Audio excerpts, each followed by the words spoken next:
ಎಲ್ಲ ಸಹೋದರರಿಗೂ ಕೂಡ ಮುಸ್ಸಂಜೆಯ ಶುಭ ಕಾಮನೆಗಳು.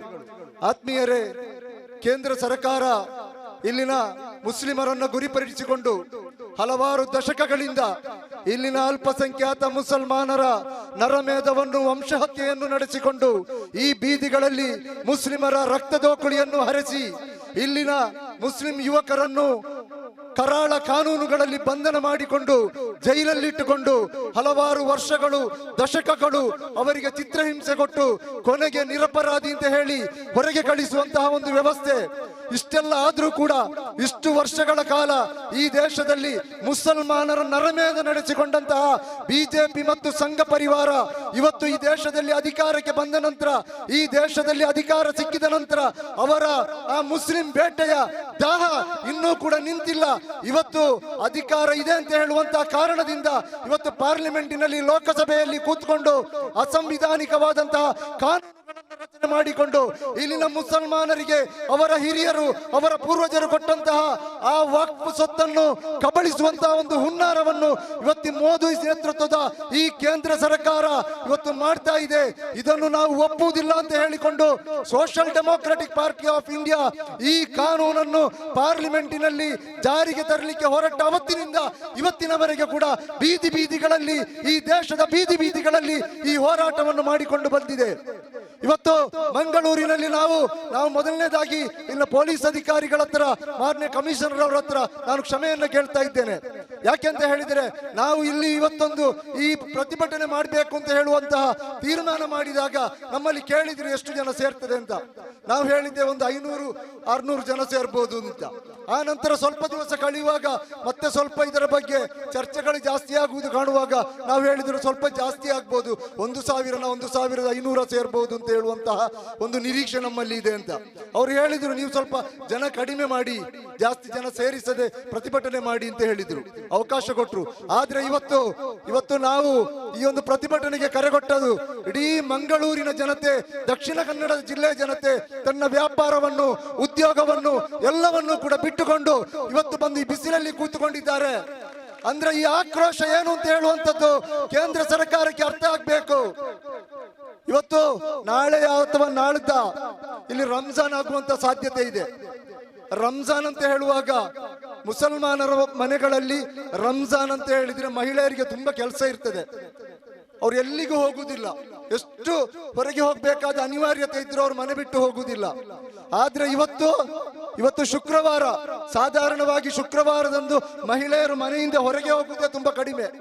ಆದ್ರೆ ಇವತ್ತು ಎಲ್ಲವನ್ನೂ ಕೂಡ ಬಿಟ್ಟು ಆ ಮಕ್ಕಳನ್ನು, ಪುಟ್ಟ ಮಕ್ಕಳನ್ನು ಹಿಡಿದುಕೊಂಡು ಮಹಿಳೆಯರು ಇವತ್ತು ಬಂದು ಈ ಹೋರಾಟದೊಂದಿಗೆ ಬೆಂಬಲ ಕೊಟ್ಟಿದ್ದಾಗ ನಮಗೆ ನೆನಪಾಗ್ತಾ ಇರುವಂತದ್ದು ಮಹಿಳೆಯರು ಆರಂಭ ಮಾಡಿದಂತಹ ಶಾಹೀನ್ ಬಾಗಿನ ಹೋರಾಟ ಇವತ್ತು ಮಂಗಳೂರಿನಲ್ಲಿ ನಮಗೆ ನೆನಪಾಗ್ತಾ ಇದೆ.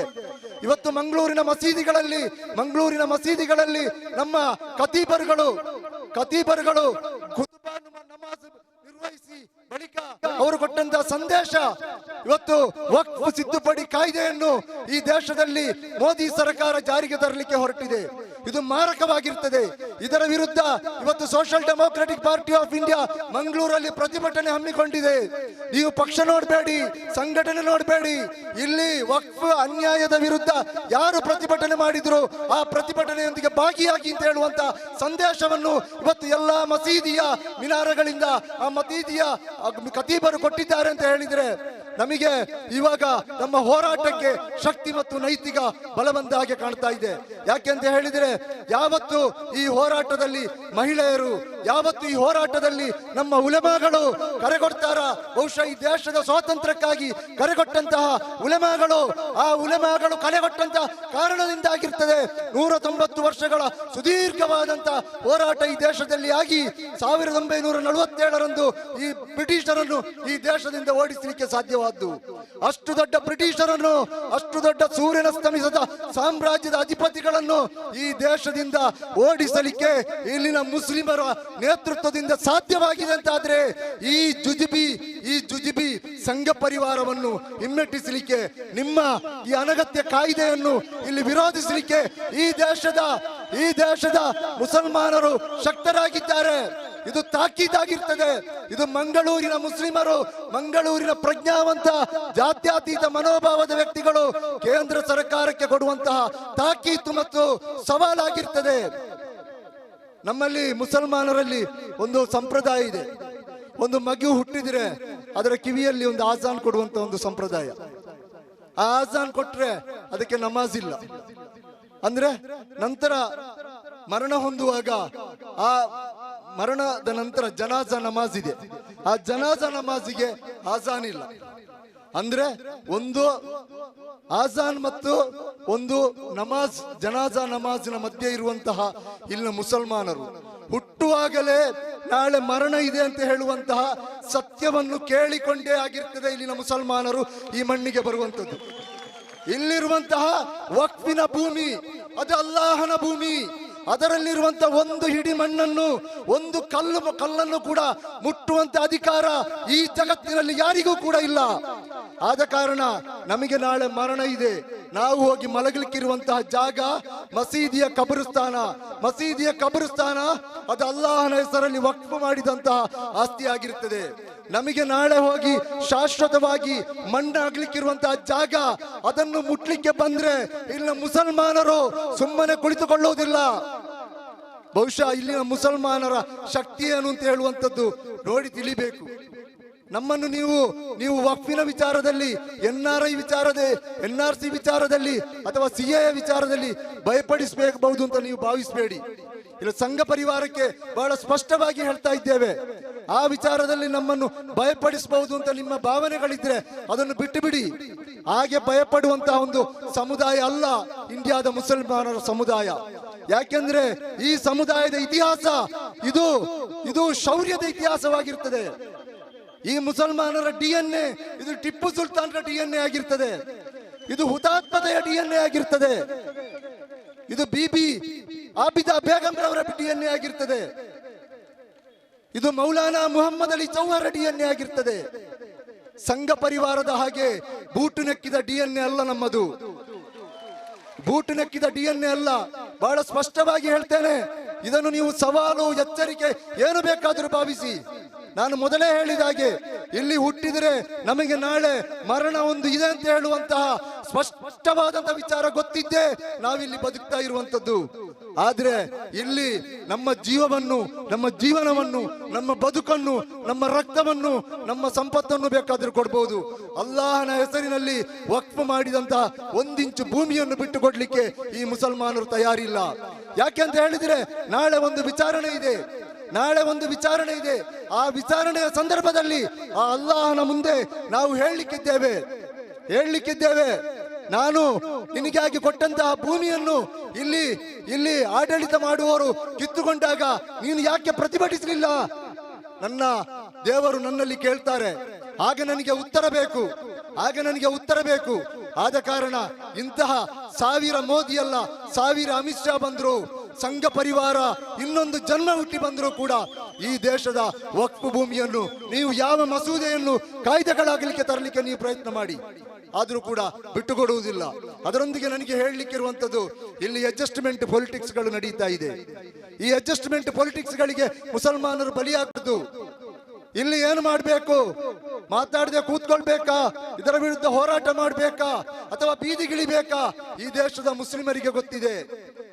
ಅದಕ್ಕೆ ನಿಮ್ಮ ಪುಕ್ಕಟ ಸಲಹೆ ನಮಗೆ ಅಗತ್ಯ ಇಲ್ಲ. ಸುಮ್ಮನೆ ಕೂತ್ಕೊಳ್ಳಿ ಅಂತ ಹೇಳುವಂತ ಪುಕ್ಕಟ ಸಲಹೆ ನಮಗೆ ಅಗತ್ಯ ಇಲ್ಲ. ಆ ಸಲಹೆಗಳನ್ನು ನೀವು ನಿಮ್ಮ ಚೇಲಾಗಳಿಗೆ ಕೊಡಿ, ನಿಮ್ಮ ಹಿಂದೆ ಮುಂದೆ ಹೋಗುವಂತ ಚೇಲಾಗಳಿಗೆ ಕೊಡಿ. ಇಂತಹ ವ್ಯಕ್ತಿಗಳಿಂದ, ಇಂತಹ ನಾಯಕರಿಂದ ಇವತ್ತು ಸಮುದಾಯದ ಮಾನ ಸಾರ್ವಜನಿಕವಾಗಿ ಹರಾಜಾಗ್ತಾ ಇದೆ. ನಮ್ಮ ಮುಸ್ಲಿಂ ಸಮುದಾಯ ಅರ್ಥ ಮಾಡಿಕೊಳ್ಬೇಕು.